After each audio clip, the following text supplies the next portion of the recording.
With one precise and desperate bullet, the biggest conglomerate in the world, Chairman Cao, falls to his death. His numerous bodyguards immediately intervene, one taking out the perpetrator with 3 shots, but he is more than satisfied. The only fairness in this world is that everyone only dies once. Cao must be surprised. He lived like a king all his life, only to die by the hands of a nobody like him. All that rivaling wealth cannot do anything to save him now. In his last moments, the perpetrator thinks that he finally avenged his mother and father, but he also wonders why fate was so cruel. Why did he have to lose everything and live like this? As he closes his eyes for the last time, he refuses to accept this. He does not want to resign to such a fate. Suddenly, though, as he is pulled into the dark abyss of death, he wakes up somewhere else, in a rather comfortable bed. He takes his bearings, and immediately jumps up, wondering what happened. Was he not killed? However, as he looks around, he sees that he is in his old apartment from when he was a student. Perhaps he got reborn into the past or something.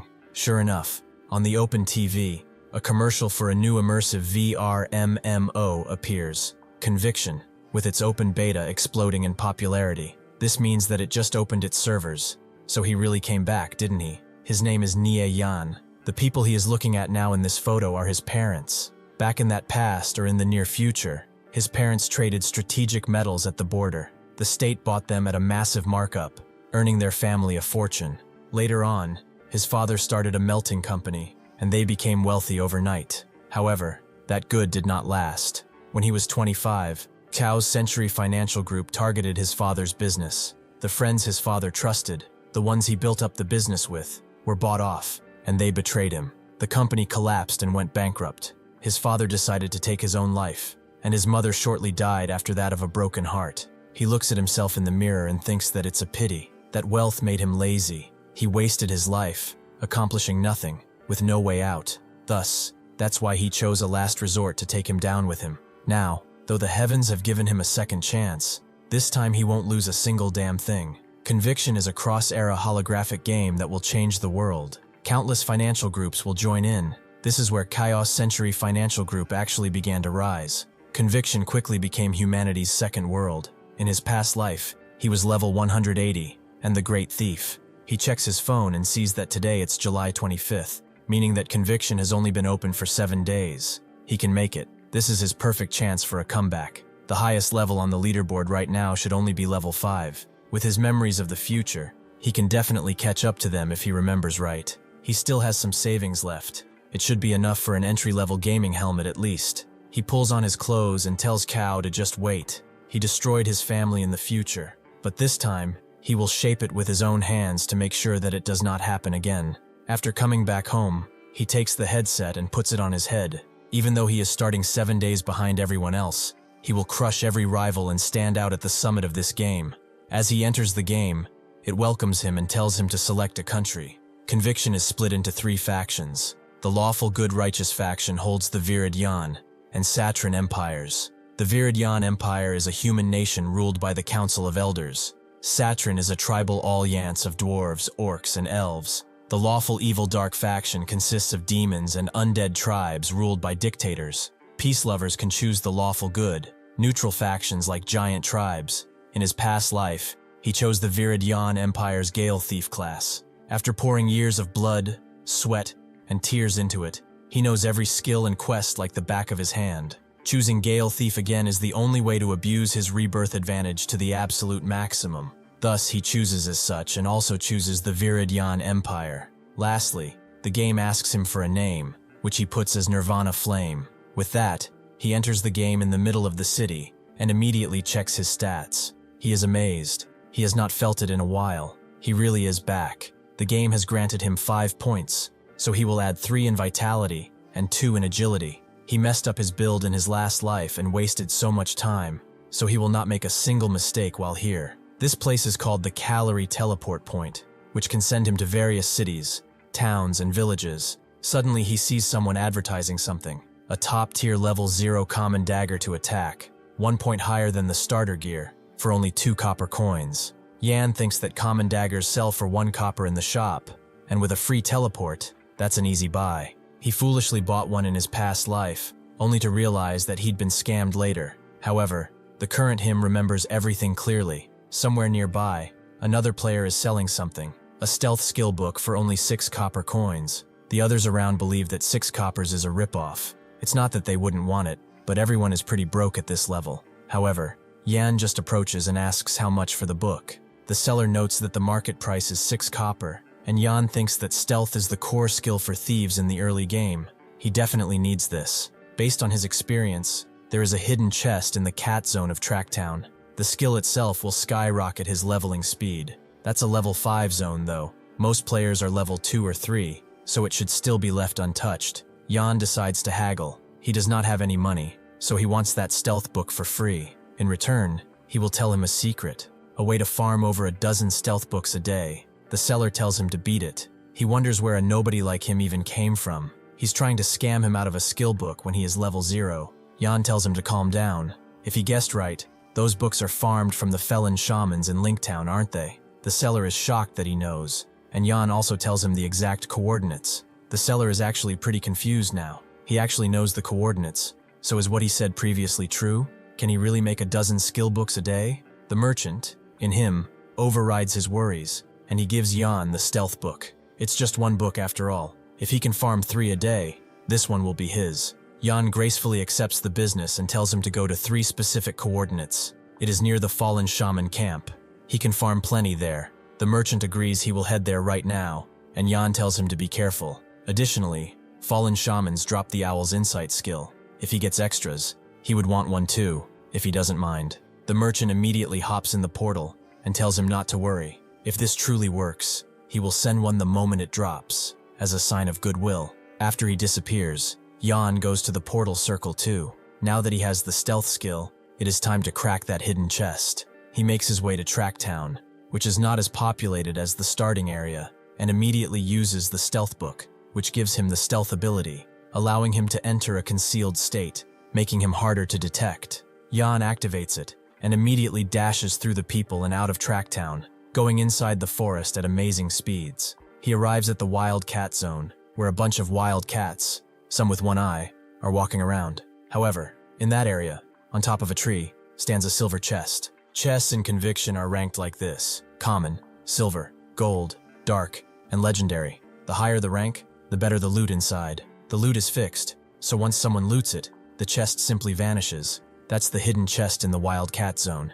As expected, nobody has gotten to it yet. This is the level 5 zone. Usually it would mean the end for a level 0 like him. The upside is that, even if he does die, there is no XP to lose. He activates stealth and dashes inside, going past most of the cats. Right next to the tree holding the silver chest, his stealth only lasts 2 minutes. Opening the chest takes time, so he has to be swift. Suddenly though, one of the cats notices him and swipes at him, but he dodges in time. He cannot get too close to the wild cats either, as he will definitely get spotted. After that, he dashes away, throwing himself upwards and landing right next to the chest. With that, he begins opening it. It keeps calm, as the stealth could break at any second. Just as his stealth begins to slowly dissipate, the chest opens, and Yan gets what he was actually here for: his perfect path to leveling.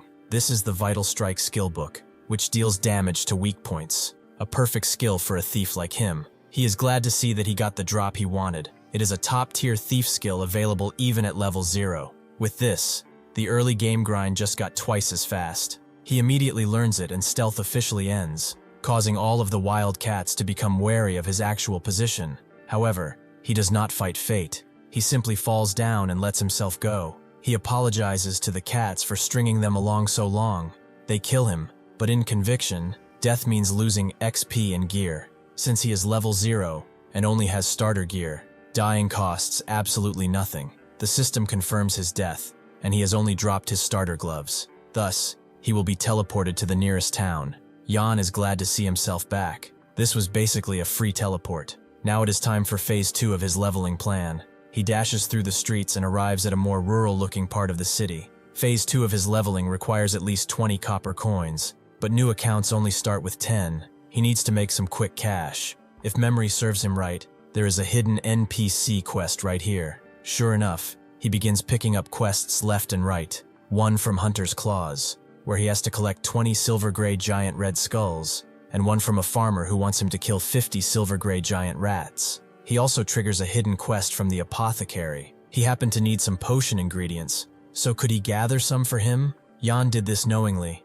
One can only get the apothecary's quest if they have already accepted the other two. This is a secret mechanic only he knows about. He graciously accepts the quest, which makes him collect 21 silver-gray giant rat tails, combining all of the quests together under one enemy. He goes to the field where the silver-gray giant rats are, which have 53 HP at level 1.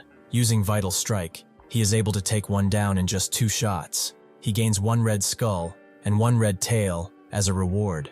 Additionally, and surprisingly, he gains a gear drop too, the tough leather leggings. They are of white quality, but are good enough for now. They gave him 4 defense and weigh 3 pounds. However, they are only restricted to the warrior class. Still, this is a pretty good drop. If he tosses them on the auction house, he will definitely get at least 7 copper for them. The other rats notice his presence and begin jumping in, but using Vital Strike again and again, he takes them out with relative ease. 1 hour later, he goes back to the rural village and completes all the quests at once. Thus he gains 34 copper and 3 minor instant HP potions. He puts the leggings on the auction house. Now his next stop will be the weapon shop. He goes there, and the NPC welcomes him warmly. He asks what he can help him with. Their weapons are the best in the Western Greenlands at least. Jan has specifications. He needs a crossbow. It needs to be a level 0 requirement, have 3+ attack or higher, and additionally a fire rate of 12 minimum. Price also needs to be under 40 copper. The NPC has just what he needs. His masterpiece, the rapid-fire hand crossbow. It comes with a triple shot effect. It has +5 attack. Its base fire rate is 8. However, the triple shot boosts it to 15. Its range is 30 yards and the price is only 35 copper.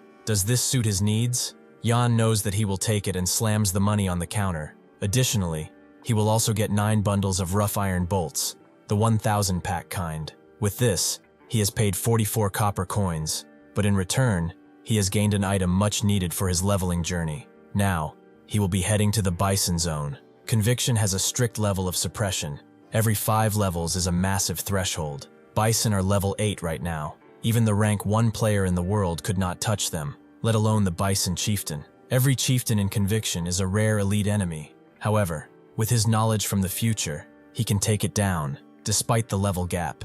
Even if he is only level 0, he arrives at the Wild Bison Zone, at exactly the specific coordinates he has been searching for. If he remembers right, this should be the spot. Sure enough, he finds it. The zone boss, the Bison Chieftain, is level 8 and has 300 HP. He is glad to see it here. Perfect. The distance is exactly within his range too. He lets 3 arrows fly at once, but the 2 miss, and only 1 hits for 1 damage. This is because the level gap is too large. However, it does not matter. He bought 9,000 bolts. He'll cheese this boss to death if he has to.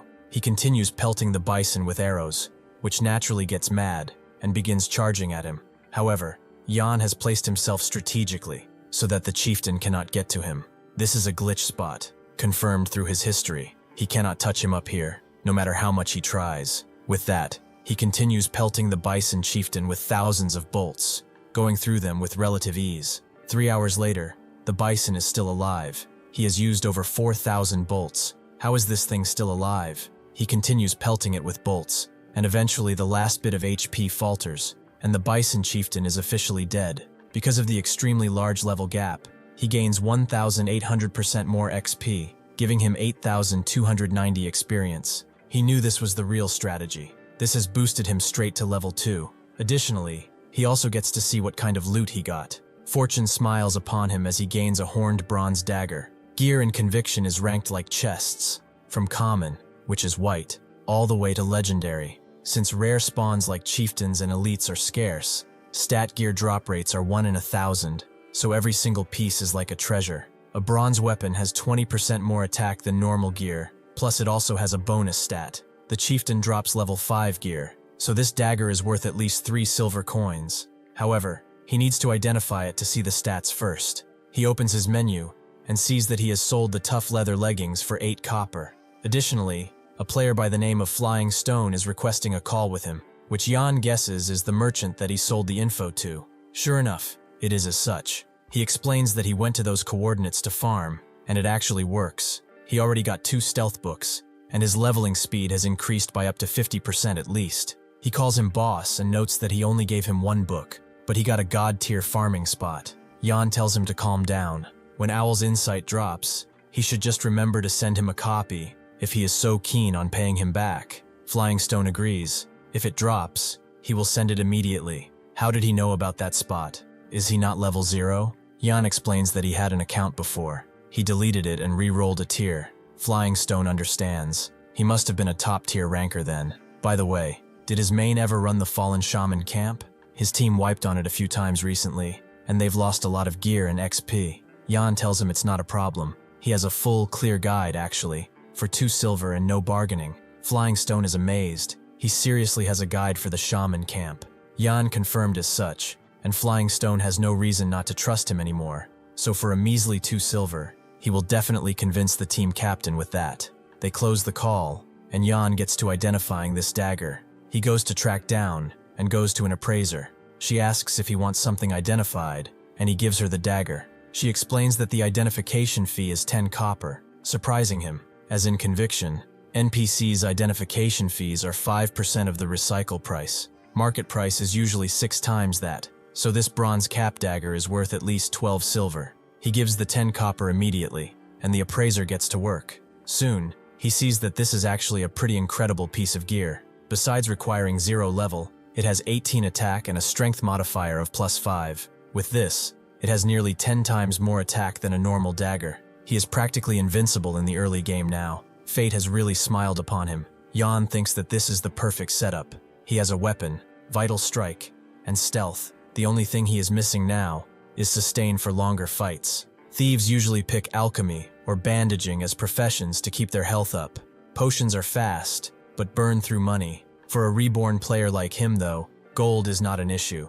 Buying pots is easy, so bandaging is also the way to go. He goes to the apothecary and requests 2 minor underwater breathing potions. He wishes to learn bandage mastery first and foremost. After the apothecary gives them to him, he goes to Lake Randall, where he dashes through players fighting beasts.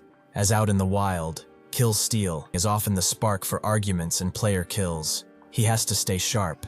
He goes right into the Fishman village. The path to the lake goes straight through it. After all, clearing this place needs a raid team of 1,000. Stealth is his only option, so he hopes he can make it through. Suddenly though, a zone announcement is given. The Victorious Return Guild is clearing this area. Non-guild players, they should vacate immediately within 3 minutes. Yan knows of them. How couldn't he? Just like in his past life. They are arrogant, bullying solo players and hunted him for months on end in the past. He will settle that score now, one piece at a time. He continues maintaining stealth and dashes through the village with relative ease. But just as it ends, and he is right in front of the lake, a fireball hits him from behind, hitting him for 23 damage. It was done by player Purple Blaze, a level 3 elementalist. He apologizes, but this is a no-fly zone for casuals like him. If he knows what's good for him, he should get lost. Yan knows that this bastard is from Victorious Return, but it's just one guy, against a mage. One closes the gap or runs like hell. However, running is not his style. He immediately closes the gap, as he knows Pyro Blast takes 2 seconds to cast. This is plenty of time to rush him. He hits Purple Blaze with his dagger for 23 damage, forcing the mage to back away. He thinks that he has a death wish. Victorious Return owns this spot. He uses the Ring of Fire, which activates a fire spell immediately in front of Yan, hitting him for 39 damage. However, he uses a minor instant recovery potion, granting him 89 health. With this opening, he charges in again, hitting Purple Blaze for 36 damage, but his Pyrokinesis Blast has gotten off cooldown, and he unleashes it again, forcing Yan to back away. Purple Blaze tells him to go to hell. This is the price he will pay for crossing Victorious Return. He prepares to unleash the mighty fireball, but Yan immediately charges in and uses Vital Strike, ending the fight. Purple Blaze is shocked. How? How did he lose? He is just a trash level 2 thief. How did he survive a fireball in the first place? Just how much HP does he have? Now he understands. He used a recovery potion. A solo level 2 thief shouldn't have the gold for that though. Yan tells him that he will have plenty of time to figure it out while he is waiting to respawn. From him, he gains a level 0 bronze staff. It's an easy 10 copper, but since Victoria's Return will be swarming around this place soon, he has to get away. They immediately confirm that a Purple Blaze is down by the lake, and they charge in, but Yan is already making his way toward the lake. The warrior of the group jumps high in the air and tries to take him out with one linear slash, but Yan dodges, proving just how fast he is. This opening allows Yan to consume the underwater breathing potion and move towards the lake at a faster speed. But the warrior and the tank refuse to let him go so easily, so they both charge in with their abilities at once in a rather direct pincer attack. However, Yan has seen this countless times, so he simply uses his power to jump away and fall into the water. The warrior wonders if Purple Blaze has respawned yet, and if so, they should ask him for the thief's ID. One confirms as such. He said that his name is Nirvana Flame, and now that they have his name, they will never forget this. He will have to watch his back constantly from now on. As Yan continues to dive, he is glad that he has finally lost them. He remembers a chest down here somewhere. Sure enough, he finds it, and inside, he also finds a fisherman's water-repellent pearl. It is a special item that grants underwater breathing for 30 minutes. It is not exactly a rare drop per se, but it is a lifesaver at this moment. Suddenly, though, before he can get out of the water, the fishermen begin descending on him, throwing their tridents at him. It seems that he swam right into one of their dens, and Yan knows that he is dead meat if he fights with them underwater. Before they can fully descend on him, though, the fishermen are distracted by their village being attacked by Victoria's return, so they immediately charge back into the fray. Yan is pleased with this. Thanks to them kiting all the mobs away, the coast is clear, and he can get out of here. He makes his way onto the central lake island, where he immediately sees a girl fighting a bunch of crabs and losing. He also recognizes her. It's Yao Yao. She is a holy mage from his old party. He cannot believe he ran into her this soon. They had quite a history in his past life. Perhaps this is just fate guiding him back to her. He throws himself into the air outside of the water and uses Vital Strike on one of the crabs, while she uses Holy Judgment on the other. They continue taking them down like this until the 3 crabs are gone and they can swim to shore. Yao thanks him for the rescue, and Yan tells her not to mention it. His name is Nirvana Flame. Yao is surprised to hear this. Nirvana Flame is very silly, similar to Nie Yan. It is basically the same name translated. She thanks him for the rescue, and since he saved her, how about they add each other, so she can return the favor? Yan immediately agrees and asks what brings her to the island. Is it questing, perhaps? She confirms as such. She was actually farming the crabs for water sacks. Yan notes that he was thinking of farming them too, but he needs the fine silk. Would she like to party up? Yao notes that it works for her. She actually has some fine silk dropped earlier, so he should have it. He should consider it a thank you. She gives him 12 silk, and Yan thinks that with this, it's 36 copper easily. Is she sure? Yao confirms as such. Besides, she does not need any silk at this moment. Yan understands, and suddenly their peace is disturbed by the arrival of the Water Spider Lord Chieftain. Yan immediately forms a party with Yao and dashes in using Vital Strike on the mighty beast, dealing 52 damage to it. Yao herself uses Holy Judgment, putting the Spider Lord on the ground and dealing 70 damage to it. The beast tries to retaliate, but they both jump away, and Yan explains that he will hold the aggro. She just needs to DPS. He unleashes 3 bolts on the Spider Lord, gaining its aggro, and Yao immediately begins unleashing strike after Holy Strike, allowing them to eventually defeat the Water Spider Lord Chieftain. However, she feels pretty weird fighting with this man she just met. It feels extremely natural. Even a chieftain felt like a trash mob. She has never felt this way before. They just met, but their synergy is flawless, like they've been teammates for a while. Yan sees her staring and asks what's wrong, but she says it's nothing. It's just that he is skilled. Why does he play solo? Yan knows that it's just the way he got used to playing, but since he is solo, Yao explains that her group is raiding the Treant Forest in Tracktown. Would he like to join them? Before Yan can give her a definitive answer, he asks a few preliminary questions, like how many shield warriors the team has, and how much defense and HP they have. The Treant Forest is a level 3 dungeon.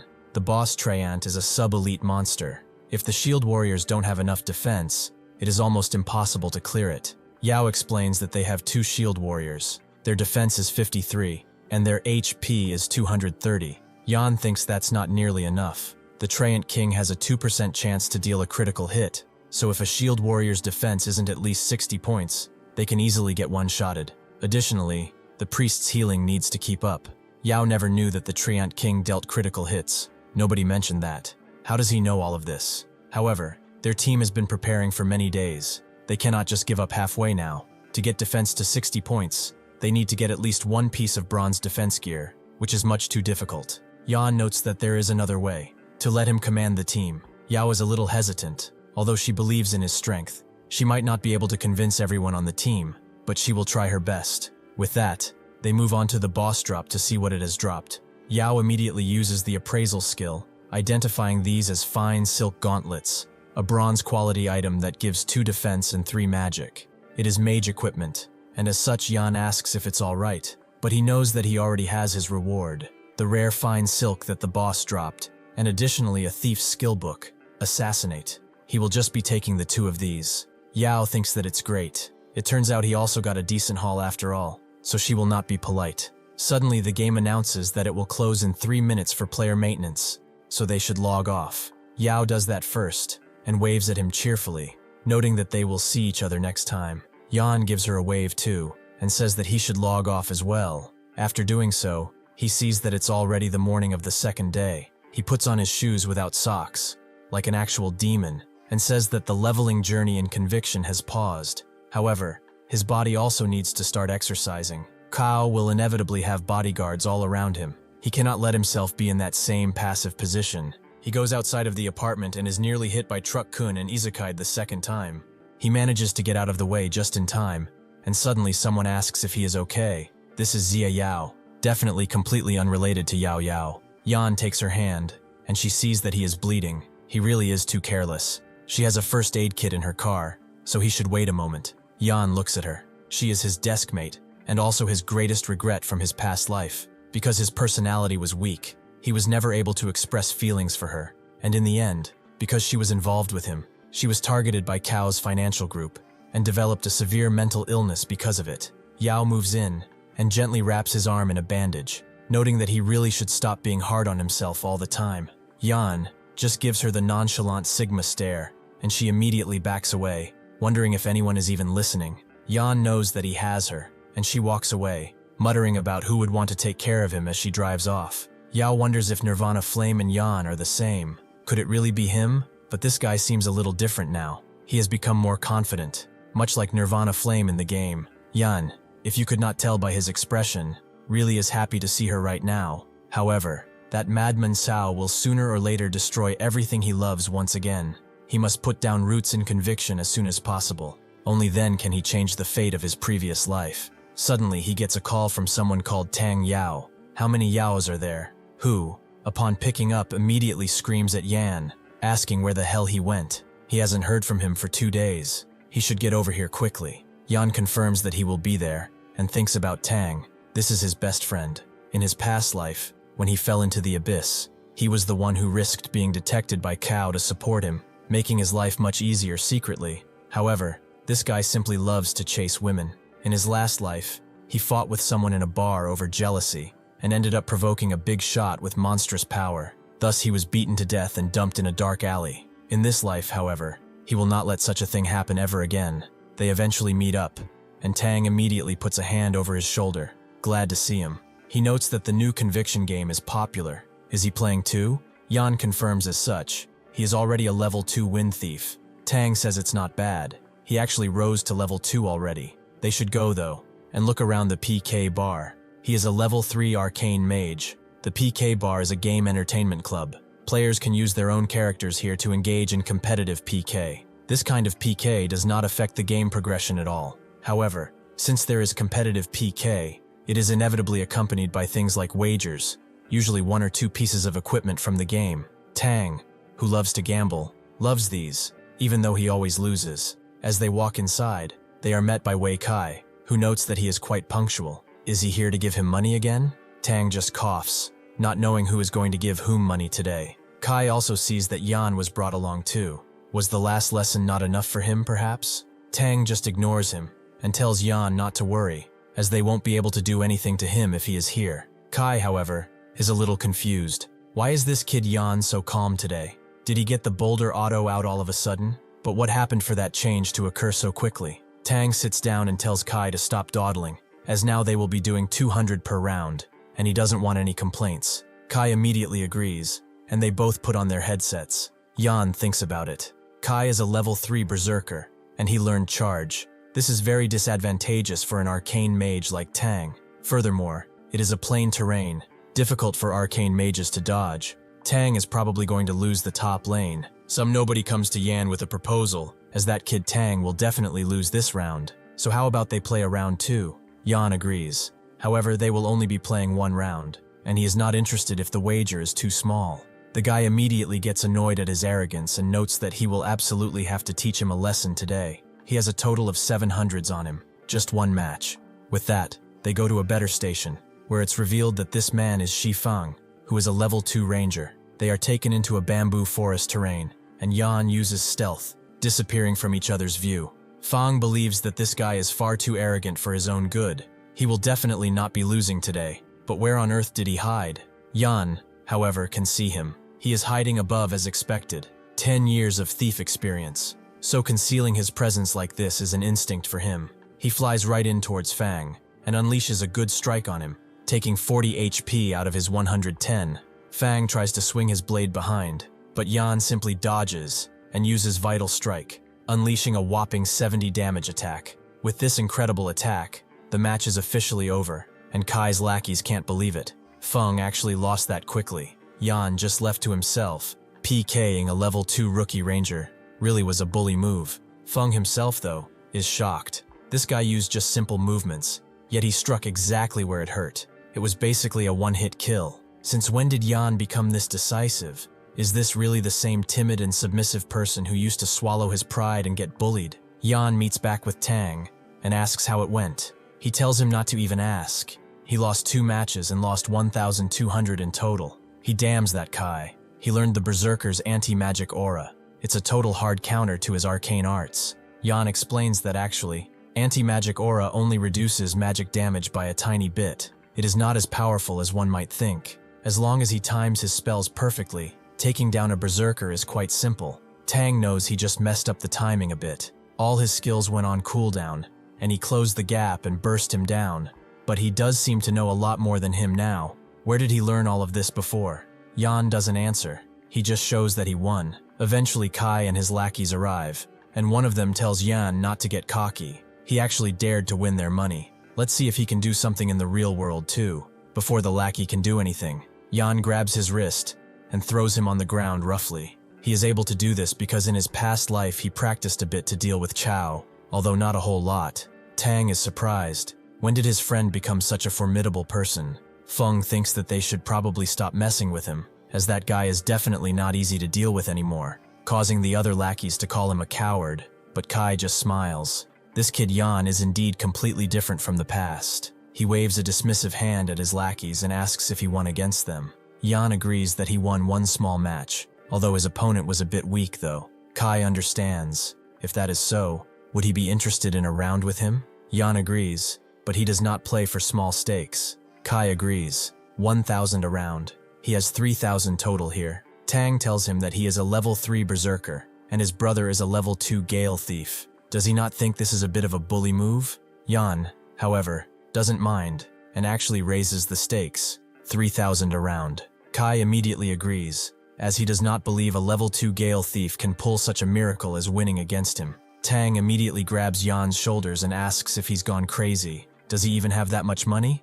Yan doesn't, but that's why he is borrowing it a bit from him. Tang just scoffs and says that he will risk his life to back him up if he has to. With that, they enter the game, and they are immediately spawned in a plains arena. Tang thinks that this is really bad. The terrain is extremely disadvantageous for a thief who needs to hide.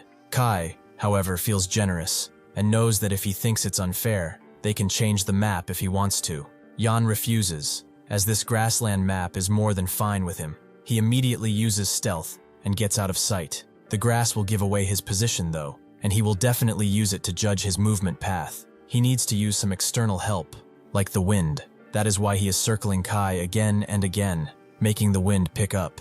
Kai, in turn, swings around recklessly, thinking that this is the first time he's seen a thief use stealth to such a masterful degree. The grass that should have been his biggest weakness is actually now being used by him. Since the wind stopped when the next gust blows, that will definitely be when he strikes. He must also be moving slowly in stealth to avoid making any mistakes. He should be somewhere right in front of him. However, before Kai can do anything, Yan strikes from the back, dealing 35 damage. Kai tries to retaliate with a wide slash, but Yan gets out of the way, and then unleashes a whirlwind slash toward him. This deals only 9 damage, and Yan thinks that this is an opportunity. Using whirlwind slash with a great sword leaves a post-cast delay of about a second. That is his key to victory. As Kai smashes his sword in the ground after casting the ability, Yan jumps in, preparing a mighty vital strike. Kai's lackeys are shocked by how his kill timing was calculated perfectly. With that, he is able to deal a whopping 96 damage, leaving Kai with 34 HP, just one hit, and he is done. In his desperation, Kai unleashes a flame slash and charges in on Yan with brute force. Tang tells Yan to get out of the way quickly, and Yan knows that he is using this flame slash to force him back. As a thief, close combat is his advantage. However, his HP is still very healthy. Even if he tanks the damage from this strike, he can't break away from this advantageous combat distance. Thus, he fully tanks the flame slash, and Kai thinks that he is merely arrogant, so he unleashes one last strike slash directly towards Yan, who is now jumping away. Tang thinks that this is it. Flame slash has a brief stunning effect. If Yan gets hit now, he is done for. The lackeys think that this brat Yan is still pretending to be a big shot in front of them. Does he really think Kai's skills are just for show? However, Yan simply sidesteps his strike and grips his dagger roughly. The attack range of this strike wasn't as large as his daggers. As long as he can seize this opportunity, he will win. With that, he strikes just as Kai completes his charge, giving him a good enough window to completely eliminate his HP. As expected, Yan still got hit by the charge, but luckily, he struck first, so he wins. Tang can't believe that he won. A level 2 thief fighting a level 3 berserker, and he won.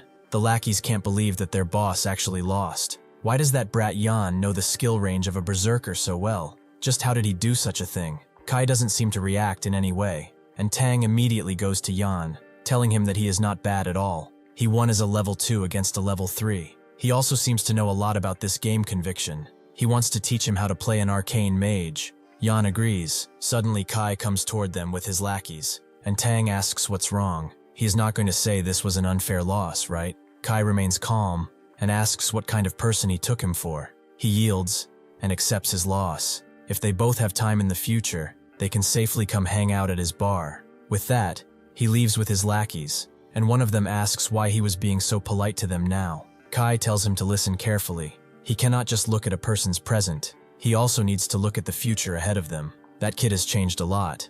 He might skyrocket in the future, so it is best if they do not make enemies of him any longer. Yan tells Tang that since he won a lot today, they should go somewhere and eat his treat. And as for the arcane mage teachings, they will get in touch while in-game tonight. That night, Yan continues his training, thinking that his young buddy is indeed great. After working out, it is definitely the time to play Conviction. As agreed, he still needs to run the Treant Forest with Yao's team. He enters the game, and immediately gets a friend request from player Ezzy, who is likely Tang. Additionally, player Flying Stone has also deposited 1 silver coin into his personal storage because he and his team safely cleared the fallen shaman camp, and he also asks for a walkthrough for the Ogmat Muddy Swamp. Yan accepts Tang's friend request and notes that, since he is already here, he will take him along to the Treant Forest. As for the Ogmat Muddy Swamp walkthrough, he can't keep selling dungeon walkthroughs. Otherwise, he will definitely draw suspicion. It is best to wait until their team fails a few times, then wait to sell for a good price. Right now it's time to turn in the hidden quest. He goes to an NPC called Physician Blevis, and he asks how many silks he has collected. Yan notes that he has 30 fine silks. The physician thanks him for his kind generosity. To show his gratitude, he should please accept these 30 pieces of silk. Furthermore, he has decided to teach him a skill, the intermediate combat bandage skill. This is what Yan actually wanted, so he immediately learns it, and it gets added to his skill book. The intermediate combat bandage crafts and uses an intermediate combat bandage. It requires 10 silk, and each combat bandage can restore 20 HP. However, the hidden quest from the physician is only 20% complete, which Yan has not seen before. Could it be that this is a chain quest? Immediately, the physician notes that the 30 fine silks are far from enough. He needs more. Could he help him find some? Yan is really glad that this is a chain quest, and immediately accepts. Before Yao calls him and notes that they've already gathered, he should come here quickly, as they're all waiting for him. Yan agrees, thinking that now, he has to look for Featherfall jewels from the Treant Forest. Tang waits for Yan in Tracktown. As he said, he would be carrying him through a dungeon, but where is he? Yan is right behind him actually, and tells him that they should go. He is going to take him farming in the Treant Forest today. Eventually the other group arrives too, with Yao and another woman, Yulan, being first. Tang thinks that these are two great beauties. When did Yan even meet them? Yao goes to Yan and notes that she spent a lot of effort convincing Yulan to make him join. He absolutely cannot make them lose face in front of everyone now. However, Chen Bo, a wind thief just like Yan, scoffs. Lan greets Yan and notes that he must be the one Yao said could lead them to the Treant Forest, right? She thinks that he looks pretty steady, and his behavior is calm and unhurried. He is indeed fit and an expert, but that remains to be seen. Yan confirms he is 100% confident in clearing the Treant Forest. However, they should get this straight beforehand. He will be the team's captain, and everything must follow his exact arrangements. Nobody says anything, but the wind thief Bo asks why they should even listen to him. What if he doesn't know anything, and he gets the entire team wiped? Lan tells him to stand down. This is what they agreed upon beforehand. What kind of stunt is he thinking of pulling now? Bo just doesn't get it. Why is she speaking up for an outsider? Lan just apologizes to Yan on his behalf, and he should create the team, as she will have everyone else join it.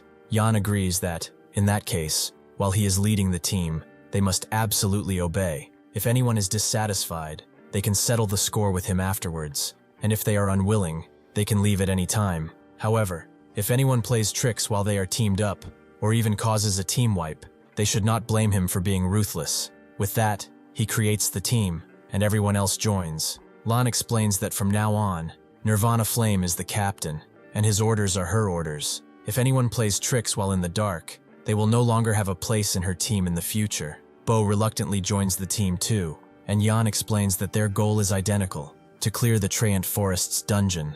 Besides Tang and him, they are all on the same side, even if they do not like him for some reason. If any mistakes occur due to his improper command, he is willing to compensate them with 10 silver coins. Everyone is shocked, and Lan asks Yao where she found this guy. He seems confident and bold. Maybe he really can lead them to clear the Treant Forest after all. Yao confirms as such. She wouldn't have introduced him if she did not think so too. Yan grabs their attention and tells everyone to report their names and stats. They should start with their shield warriors. First up is Boiled Water. He is a shield warrior. He has 61 defense, 230 HP, and 27 attack. He is the team's main tank. Up next is Boiling Water Dumplings, or Dumplings for short. He is also a shield warrior with 51 defense, 160 HP, and 28 attack. With that, they continue until everyone is accounted for. Yan tells Boiling Water to go buy a haste potion, and for Pumpkin, another player, to go buy a strength potion. Boiling Water is surprised. Potions cost dozens of copper at every turn. Is the expense not too high? Pumpkin agrees. Even if they clear the forest, it's hard to say if they made their money back. Bo decides to throw some shade. He thought he actually had some real skills, but buying so many potions, even if he was the leader, he couldn't clear the Treant Forest. Tang coughs. He talks so much nonsense. Could it be that he doesn't have the money to buy potions? If he doesn't, he can lend him some. Bo sees the shade in his eyes and asks him to repeat that, but Tang notes that he heard him.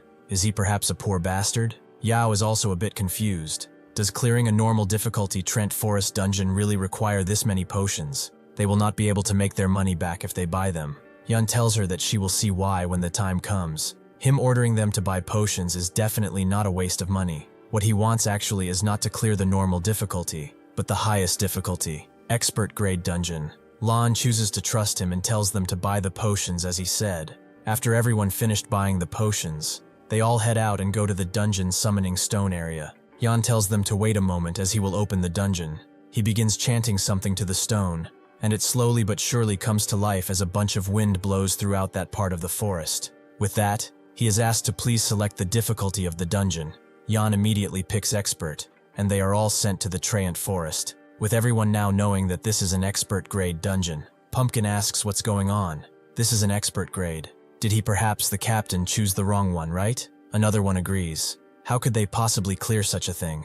Lan thinks that's not it. A person like him could not possibly make such a rookie mistake. Could it be that he planned to conquer the expert grade difficulty right from the beginning? Bo thinks that he understands now though. He is intentionally trying to get them wiped, right? Have they done anything wrong to him? making him insist on choosing the expert grade difficulty, preparing to cause a team wipe and make them drop experience. Yan explains that since he was the one who brought them in, he naturally has a way to bring them out. If he is dissatisfied, he can leave the team.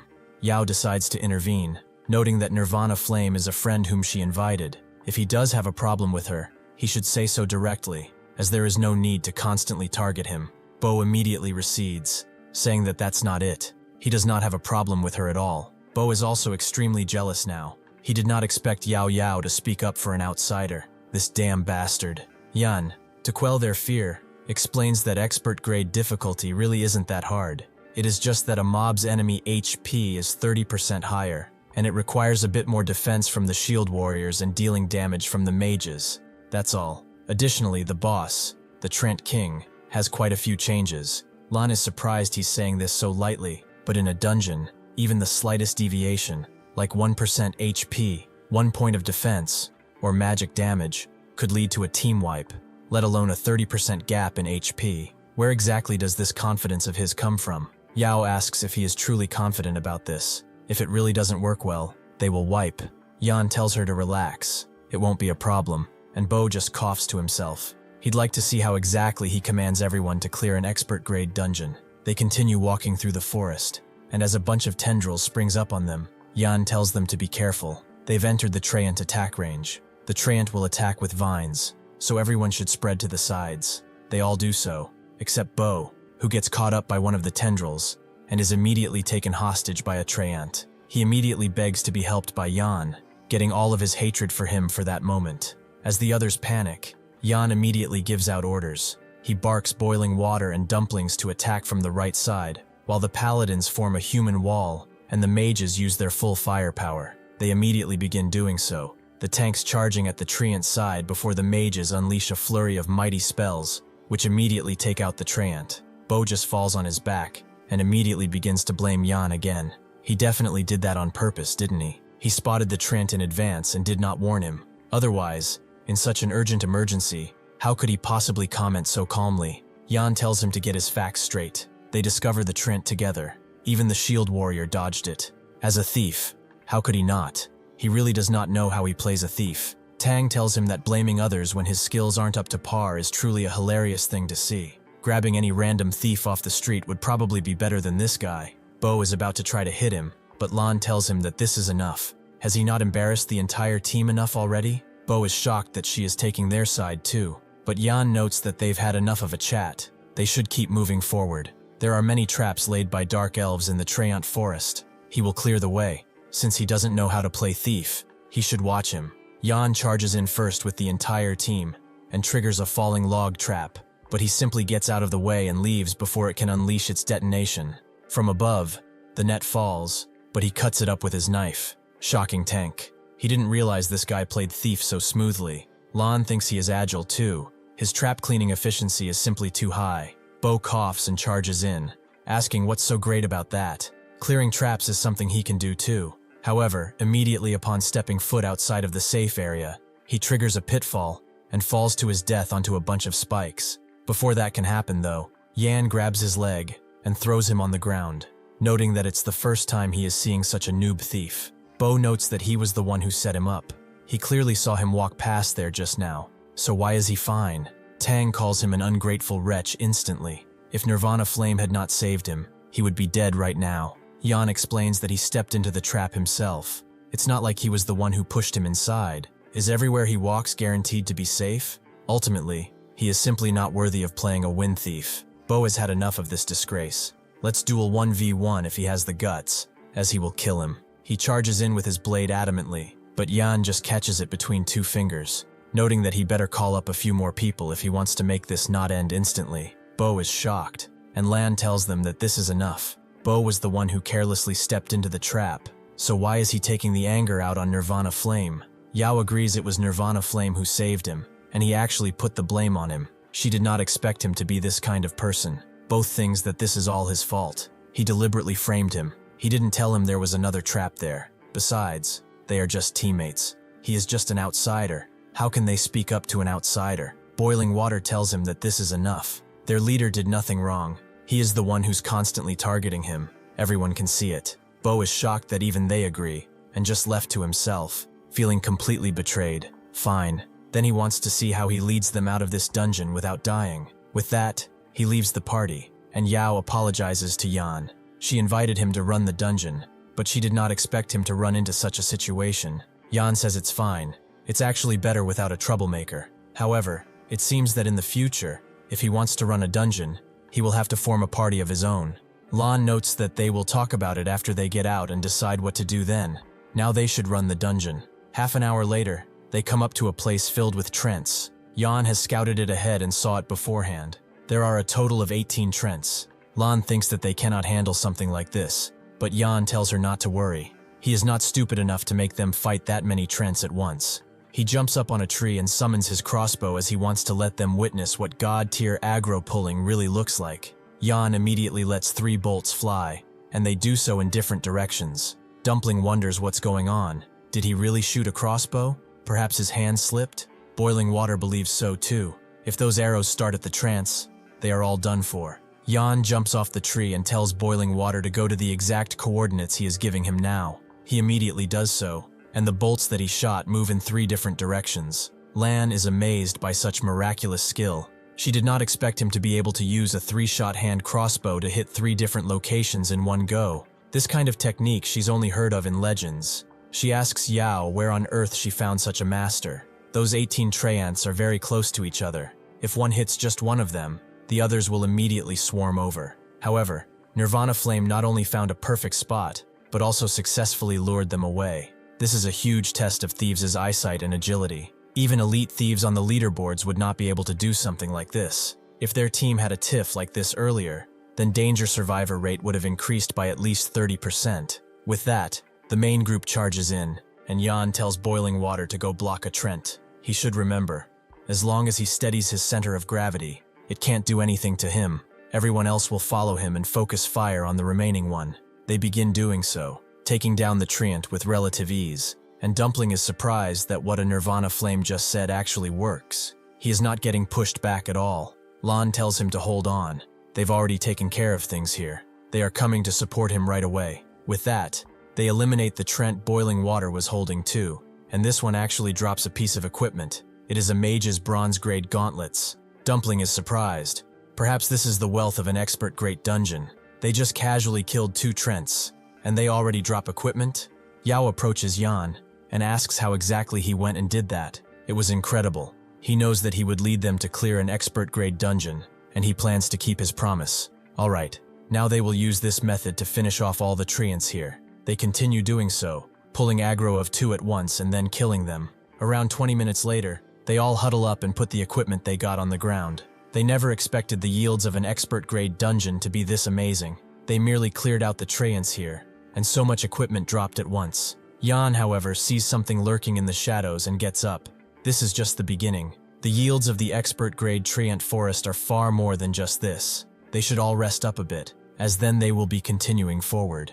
As they continue, they encounter a crossroads, and Yan notes that they will be heading west. Lan is confused, as shouldn't they be heading east now? If she remembers correctly from the map, the west is a dead end. Yan tells them to just trust and follow him, thinking that this branching storyline is hidden very deep inside. He is afraid that currently, nobody in the entire Conviction game has discovered this. As they continue walking, they are suddenly met by the song of a flute, and they find its perpetrator, the Treant herder Yanpat, the guardian of the jungle. Originally under his management, Treants and humans coexisted peacefully, but for some unknown reason, traces of dark cultists appeared in the dark in the Treant forest. The Treants suddenly broke free of control and started slaughtering people. The Greenland Council of Elders deliberately planned to personally enter the Trent Forest to crusade against the Trent King. This is the storyline of the Trent Forest dungeon. Yanpat notices them and notes that this is a dangerous area.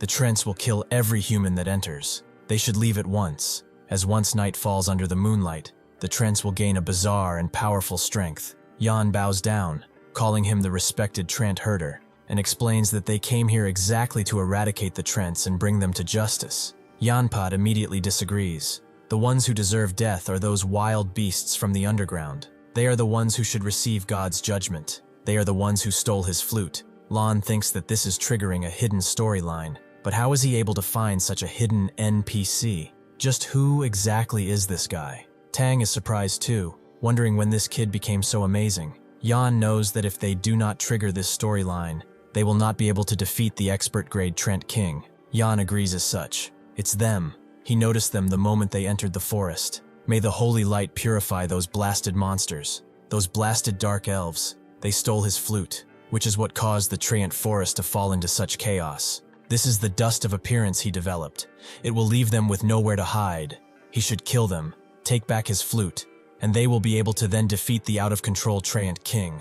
They are granted a dungeon special item, the Dust of Appearance. It is a consumable that reveals all hidden creatures within a 30-yard radius. Since now they have the special item, they should just follow after him. With that, he descends the mountain on a rope he placed, and they all follow. As they walk, Len wonders if he is able to find the dark elves that the NPC mentioned. Yan confirms as such, and they walk across a precarious-looking stone bridge in a ravine. It is right here. They are going to catch them like turtles in a jar, and grab those two dark elves. Yao asks how he knew there were dark elves here, and Yan explains that they've been following them from the very beginning. They are already here, right behind them. Yan explains that the two dark elves are very timid. They must finish this in one fell swoop. Otherwise, it will be hard to catch them. They continue walking, the dark elves thinking that they are not spotted. And suddenly Yan uses one of the dungeon items and immediately makes them appear. They begin running towards the exit, but they are suddenly stopped by boiling water and Tang, forcing them to attack. They first move on to Tang, but boiling water simply blocks their strikes, and Tang summons a fireball to deal with one of them. With that, everyone from the party joins in. Yan goes for the dark elf. He tries to claw at him, but Yan just dodges and uses a vital hit before Lan comes in and deals a finishing blow. With that, they got it. The flute. They can smoothly clear the Treant forest now. This is a quest item with a requirement level of 0. It is a flute used by the herder of the Treant tribe. It can make Tria tremble in fear. It gives them minus 50 HP in total. Yao thinks that there is something else here though. He should come quickly and have a look. It is some sort of letter. It seems that they have triggered the branching storyline. The secret letter to General Varatan reminding him to guard against the Drower tribe's counterattack. Yao asks what's written, as she can't read the text on it at all. Yan explains that it's a branching storyline. Once they clear all the Treant forest, they just need to return to the city and turn in this quest. Nobody expected this unexpected surprise. They wonder how much reward they can get for turning in this quest. Yan hands Boiling Water the flute, since he is the main tank of the group, and it also gives 300 HP in turn.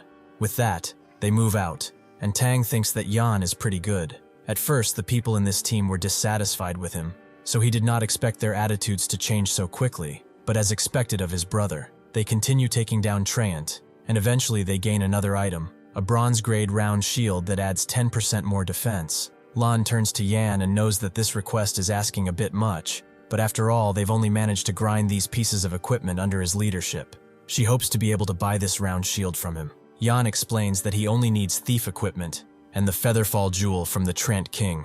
The other equipment would just be sold for money if given to him, so selling is selling, no matter who it is too. Since the guys need it, they should take it first. Yao apologizes for making him take a loss, and also thanks him for carrying them. Ground beneath them flourishes, and a dozen tendrils come out of the ground. Yan tells them to pay attention, as the boss has arrived. They should all get ready and set up formation. Shield warriors will go up to tank first, but they will all listen to his commands. The Treant King, a level 4 lord, has arrived and damned them for coming here today, thinking they dare intrude upon his territory. He will send them all to the pits of hell. The Treant King tries to hit Yan, but he simply dodges, surprising everyone with his skillful moves. As he climbs the Treant King's hand, he tells Boiling Water to tank it. The melee damages will follow behind him, and the mages and magic classes are strictly forbidden from coming within 30 yards of the Treant King. Boiling Water does so, charging immediately at the Treant King, but its defenses are extremely high. Yan orders the mages to attack, and slowly but surely, they begin to overwhelm him. The magic blasts permeate through the area, but the Treant King still stands. Yan tells Boiling Water to use the flute.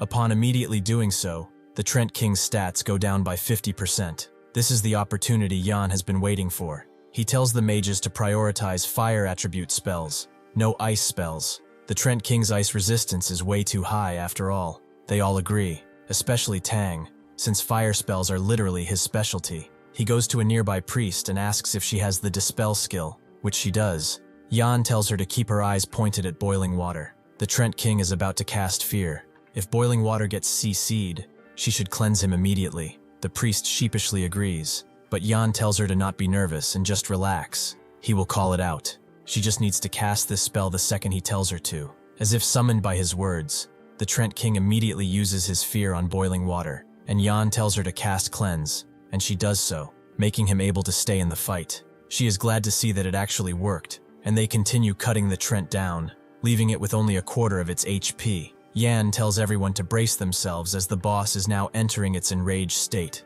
Just the sheer aura he is exuding is pushing everyone back. Yan rushes in, telling boiling water to switch to their defensive stats, and also telling the priest to chug their mana pots and spam heals while they are at it. They all begin doing so, allowing boiling water to stay in the fight even if the Trent King is doing 200 damage per hit. However, he cannot last much longer. The heals do help though. If it weren't for them and the flute, there would be no way he would survive this burst. Now he also understands why Nirvana Flame made them stock up on pots earlier, as this is really helping. Suddenly, the Trent King lets out an earth-splitting strike, and Jan tells them that this is their chance. The boss has low HP, so they will focus fire and burst it down. With that, everyone uses their cooldowns efficiently, and Jan is the last to strike, throwing his knife and using a vital strike before pushing the knife into the Trent King's head using his foot. With that, the boss is defeated. They actually did it. They never thought their party comp could actually beat an expert for a Trant run. The priest thinks that this is all Nirvana's shot calling. Without him, they would have definitely choked. Boiling Water agrees he's never dreamed he would actually tank an expert boss solo. This rush of accomplishment is amazing. They all level up, and Jan is granted what he wanted, the Featherfall Jewel. This is an accessory equipable or slottable. It gives 8 defense, 7 strength, and has the effect of drastically reducing the user's weight, making them as light as a feather for 3 minutes. Jan also gains a level up, getting him to level 3. Clearing the expert Trent Forest dungeon grants the team 1,200 team glory. Nobody has seen it increase this much before. Jan leaves the rest of the loot for them to split amongst themselves. Now they just need to head to Calorie City to return the quest. They actually have forgotten about the side quest rewards, and Lan thanks Nirvana Flame. She doesn't even know how to properly thank him, except this. They all make their way back to Calorie City, and Bo has been waiting for them all this time. He sees that they actually got back. How did every single one of them level up? He will remember this, Nirvana Flame.